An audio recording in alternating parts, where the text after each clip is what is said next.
Jonathan, you came from this address. You were in the hall in the House chamber. What was your impression of the speech, knowing that he had multiple audiences there? Yeah, it was pretty extraordinary, Deanna. I mean, to be there in the chamber, watching Prime Minister Netanyahu deliver those remarks, there were a few things that stood out for me. Number one, it was a unity message. Like literally you had Democrats and Republicans standing up and applauding. You know, I thought there was going to be lots of empty seats. There simply weren't. It was a pretty full House. And he complimented President Biden and praised him, as Jamie said, and he complimented President Trump for the Abraham Accords. So he was sort of finding a way to praise both sides. That's number one. Number two, he talked about anti-Semitism. He talked about what's happening on our college campuses and what's happening in the streets, and how that is not just about protesting policies of the government. You're seeing people going after Zionists and Jews. And literally, while he was speaking, outside the Capitol, you had people burning American flags in front of Union Station. I saw signs as I came over here to the studio, people saying things like, any resistance is justified. I mean, comparing that kind of language, when you think about the babies who were burned and the women who were raped. So he talked about that. That was important. And then thirdly, I think he laid out a path forward. He talked about hostages and the needs to get them home. Then he talked about what a future could look like for Israel and a demilitarized Gaza, like a vision of peace. That to me was really quite welcome. But there were a lot of dozens of Democrats boycotted the speech, didn't show up. A lot of those seats where the Democrats would have been seated were congressional staffers just showing up and sitting there. You know, there may have been some empties, but I watched Hakeem Jeffries stand and applaud. I watched Chuck Schumer stand and applaud. I watched almost every Democratic senator stand and applaud. So I hear what you're saying, but I got to say, I saw unity in that room. I saw him try to appeal to both sides, and I saw people from both parties respond. What you do at the ADL is try to stamp out hate. Of course. Anti-Semitism, hate against racism, Islamophobia, Islamophobia, racism, all of it. How do you think that Netanyahu's attempt to do that in his speech is going to play? I mean, I was getting a text from one American Jew who said, okay, it's fine to call people useful idiots, but how about like a slight nod to people who are genuinely upset about the what's happening in Gaza? Well, and understanding that you're also seeing the signs that you just described, which is just plain hate. And he talked about the director of national intelligence acknowledging a few weeks ago that Iran is involved in these protests, something we've been seeing at ADL for a long time. But he did something very interesting, Deanna. Before the speech really got started, he called out some of the folks that he had brought over as part of his delegation, including, for example, a Bedouin soldier, which was interesting because I think most Americans don't realize there are Israeli Muslims in the IDF. And then he had an Ethiopian Israeli soldier who ran 8 miles on October the 7th. So I point this out because he demonstrated the diversity of Israeli society. And I think you pointed this out earlier in a way that surprised a lot of people. He could have come with just decorated Jewish veterans. He didn't do that. He brought a more diverse delegation, and I think that sends a message.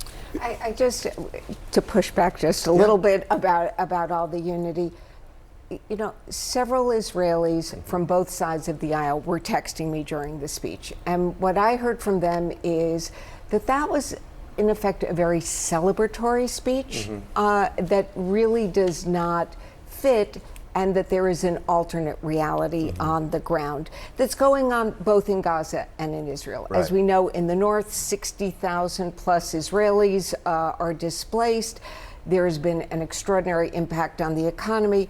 And then, of course, there is the devastating reality of the number of deaths in Gaza, Palestinians, the humanitarian disaster. So he had a welcome audience there today, but he did ignore what I'm hearing from Israelis is a very dire reality on the ground. Look, there is no question that is an incredibly difficult situation. And every civilian life lost is a tragedy. Every Palestinian woman or child who is killed inadvertently, no matter what the IDF tries to do, that is a tragedy. We should mourn every one of those deaths.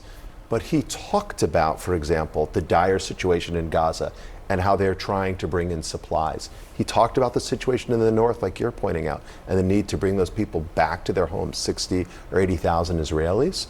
And he talked about the need to bring the hostages home. I know at ADL, Again, we're folks in fighting hate here at home, but we all wear the dog tags because we want these civilians, these innocent people back, including, by the way, dozens of Americans. I think maybe it's 8 Americans at this point. So I think he tried to address that, Jamie, but look, if you've lost a child, I think about my friends, the Polans. I was with the Nurchos before we came on.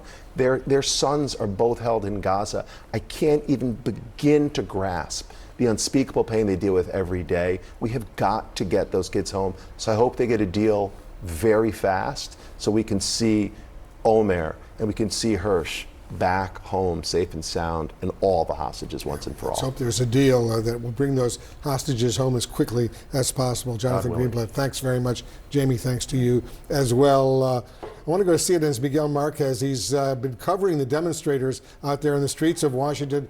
Jamie, give us a sense of what's been going on. Lots and lots of demonstrators and protesters throughout the Capitol, around the Capitol building. But I want to show you, it's all ended here at Union Station. This is the remnants of one U.S. flag that was burned here. Over in the distance there, you can see the ashes there. That's the remnants of another flag. I want to show you sort of the bell over here, though, the copy of the Liberty Bell that's out in front of the station. That's been covered in graffiti. And then the Columbus Memorial has also been covered in graffiti here. And Jonathan, if you could show all 3 U.S. flags on the 3 flagpoles, massive flagpoles out in front of Union Station have been pulled down, and Palestinian flags have been put up in their place. Most of the protesters, there's a few dozen, maybe 100 or so still gathered here. Most of the protesters have left, but you can see the number of police officers in front of Union Station. And I'm looking over across the way here, and there are lots of police with shields now and heavy vehicles, so it looks like most of the protesters are leaving and police will come back in and bring this place back to order. Wolf. All right, Miguel, let's hope it's peaceful over there. Miguel Marquez reporting for us. Thanks very much. Dana. Thank you so much. And with us now is Republican Senator John Thune of South Dakota. Senator, thank you so much for being here. Really great to see you and to have you here. First, generally speaking, your reaction to Prime Minister Netanyahu's remarks. Strong speech, and as is usually the case with the Prime Minister, very well articulated. And I thought he hit all the right points, Dana. I think the one thing that he needs to do for people in this country, and for that matter people all around the world, is connect the dots back to Iran. And the fact that Israel is the only thing standing between Iran and the United States, which they consider to be the Great Satan. And so Iran is behind all the malign activities in that region, whether it's Hezbollah in the north or the Houthis in Yemen, or Hamas right there in the Gaza Strip. But I thought he was really effective in that in particular, and also articulating a vision of what it could look like in the future if you had an integrated Middle East and a de-radicalized, demilitarized Gaza. And that, of course, means that you've got to get rid and eliminate Hamas. I want to get back to what you were just talking about. I'm back to the Prime Minister's speech in a second. I'm not sure if you were able to hear our reporter, Miguel Marquez, who was talking about the protesters outside. Specifically, he was reporting on and showing the American flag being lowered, the Palestinian flag being raised. We even saw some red triangles. We're showing it now. I don't know if you can see it, but we even saw some red triangles on some of the statues. What's your reaction to that? Well, I think it's disgraceful, it's shameful, and the kind of thing that we shouldn't see in this country. But again, as the Prime Minister pointed out today, a lot of these activities that are happening here in the United States, Iran is behind them. They are trying to create tumult and instability and chaos, and fueling all these protests and the violence, particularly the anti-Semitic violence in this country. That's Iranian activity, and that's why they have to be stopped, and that's why it's so important that we continue to support Israel, including, as the Prime Minister said, give us the tools faster and we will finish the job.